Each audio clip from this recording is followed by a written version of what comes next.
Alright, so we're day, what are we? 22? Yeah. So we got a dilemma this week. It's a $10,000 week, turned into a $20,000 week due to I've got two jobs that I've got to get finished, or I'm trying to get finished before I go away, because otherwise it's going to be 2 weeks before I can get back to them, which is fine, but just gonna pump it in and see if we can get them done this week. It would normally be fine, but we got rain predicted if it happens, so we'll find out once we do. So what we're doing here is doing this elephant, so let's have a look. So we got flaky timber that we got to watch out. This is all getting painted anyway. We're gonna smash the fences. We've got all the brickwork here to clean up. So across the front here is only 2 stories, so all this is easy. Just go through, soft wash the whole lot. The timber, everything's getting painted around the front here, so it's not a problem there. Got all these pathways down around here.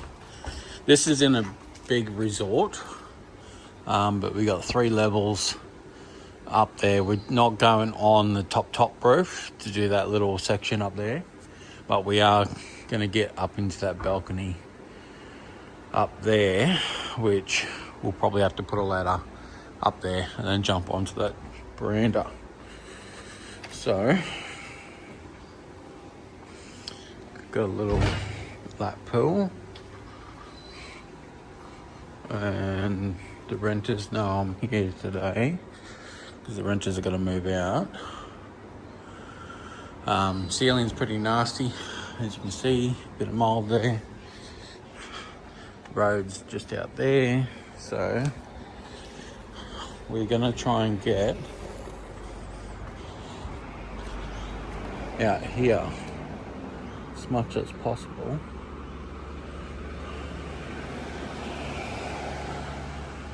It might be even worth parking my truck out there and bringing the hoses through. Might be the best bet, because then we can wash down that side, down this side, all the back here, and then go back around the front. So we might just have a quick look at that.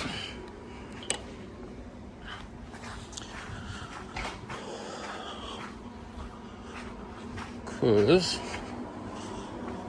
we got all this side here, we can put a ladder up, get up over that gutter there and spray all that wall, all the roofing sheets up there where you can see the mold, all that wall down in there.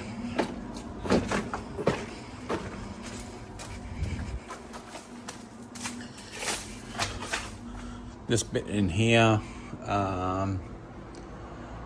Otherwise we've got to drag the hoses from the front back into here, around there. So let's have a quick look at parking the truck out on the road. To get that done, because that might be a quicker way of doing it.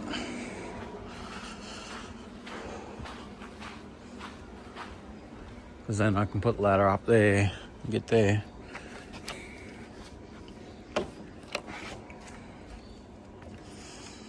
Don't know how sturdy this is. I'll come back to you. Alright, so we can easily park the truck there and bring the hoses through here. What we're going to do is, because the front is 2-story, we might just pull out the high pressure line on the front, knock in the driveway, the pavers, pull the hose around the side here and tidy up these pavers, and then when we head out the back here, we might just pull out the super pump and knock in the back side of the house with the 3-story section. That way we can get right up, because all these right across here are 3 stories. The main reason they're all 3 stories is because up there you can see over top of the trees, you can see the beach. So that's why they made them all 3 stories. Some of them, like down there, see if I can zoom in. So those ones down there are 3 stories high with a sun deck, so you can see right over top of the beach. That one's got a sun deck down there, and you can see right over to the beach. So what we're going to do is we'll wash what we can from the front, and then we'll switch out, because we've got tap there, so we've got plenty of taps. We've got heaps of parking space out there, so we're going to do a double move just because they're awkward. You know, we've got a bit of fence here to do, so we're going to hit that with a fair bit of chemical to knock that off. All these awnings, going to have to bump up the chemical just to do those little sections, because they're just foam sleeves onto the wall, so they just get covered in mold. That's like a acrylic render on them, so it's just like a big sponge for the mold. So we'll get them cleaned up, get all this cleaned up. A lot of rust on these buildings. That fence there will get cleaned up.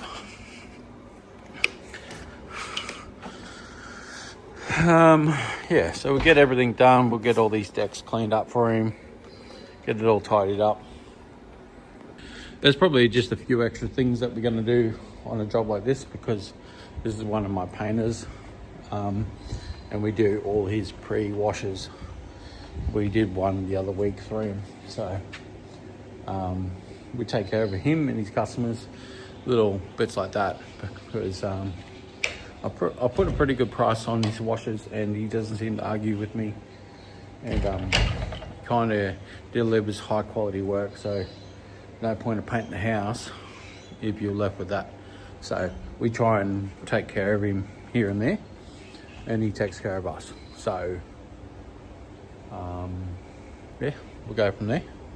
We'll downstream all this and see how far we'll be able to shoot up there with the M5 DS shooter tip. So we'll be able to shoot all this. So we'll soak everything up as much as possible, and then go out the back, pull out the super pump. So a 2-move situation, but literally take me 5-10 minutes to move the truck and set up, because I'm not going to pull out 2 hoses right from the start. Pull out 1 hose, be done with it, all good. So what we're going to do is move the truck. We're going to move the truck across the driveway, so we're off this section here, because we're going to clean this for him as well. And I don't want to hit that too hard. They want me to take off as much paint as possible, so we'll do it with the M5, but it is cedar, so it's very soft timber because it's a garage door. So we'll have a look at that, put a ladder up there, we'll get up in there and see what we can get into.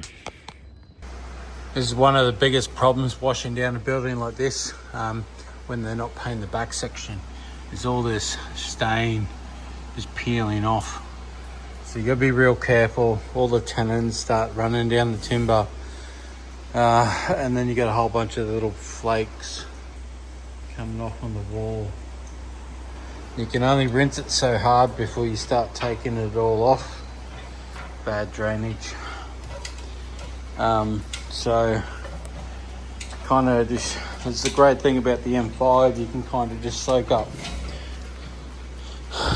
the wall with the shooter tip, or the M5, and then I don't really use a shooter tip on a building like this, but we've got top level, the second level we just got around the back.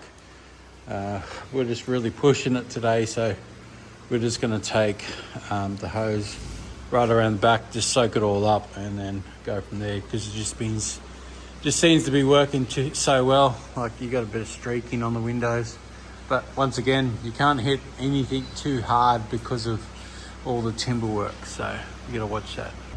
Alright, so we're finished. Today was just exhausting, emotionally and mentally. big 3-story job. They're monsters. They're like 4 hours cleaning on those ones. But what it was I was meant to be doing a driveway and a patio clean first up in the morning. I drove there and it was in a cul-de-sac and they had cars in the driveways and all that type of stuff. So I drove there at 7:30 in the morning. We did ask them to get the cars out because I got nowhere to park in the cul-de-sac, so I got to kind of park on the grass and on the side where the cars were. So I just ventured over to this one here. Then she called the wife because I wasn't there, and I said, well, I'll get there when I can. And then she started cracking. I called the customer. Customer started cracking the shits because she wanted to be there while I was there to show me how to clean the areas and what to do. So I dropped what I was doing here on the 3-story building and I took over there and did that. So I had to wasted an hour of time traveling backwards and forwards. Not once did she come out to look at what I was doing. I already knew what I was doing.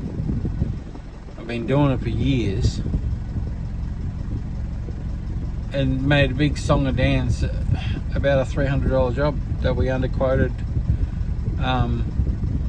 by accident because the wife was asking me about something when we were quoting. I said $300 and then she sent it away, and then we talked to another one, we were talking about another quote and she's like, you just told me $300 for that one. I'm like, yeah, but it was meant to be $460 for that job because it was a bit more. We got the patio, it was 2 stories, I had to hop up on it. It's a bit more work. I'm like, oh, that's fine, we've sent it off, it got approved. Of course it got approved for that price. So we just wore that, and then just the bullshit that went between the phone calls and my wife and the customer, and I just over the day. So, and then she's like, oh, I leave for work at 12:30. I want you finished before 12:30 because then I can lock up the house. Well, you weren't leaving the house unlocked. I was only doing a driveway and a patio. I didn't need access into the house. But anyway, that job's done. This one's done. I'm behind time, so that's the end of the day. Just a messed up, stressful, stick around day. Like, I should have stopped, door knocked, got them to move the cars. But then I would have wasted half an hour by the time they moved all the cars and by the time I get into the house and whatnot. But anyway, we live and learn and try and get away from those stressful things, I suppose. But you kind of know when you talk to these customers, you get that feeling where you should be putting a stupid tax on these jobs. And you're like, this person's going to be hard work. I need to put a stupid tax on it or something. I don't know. We'll see what happens.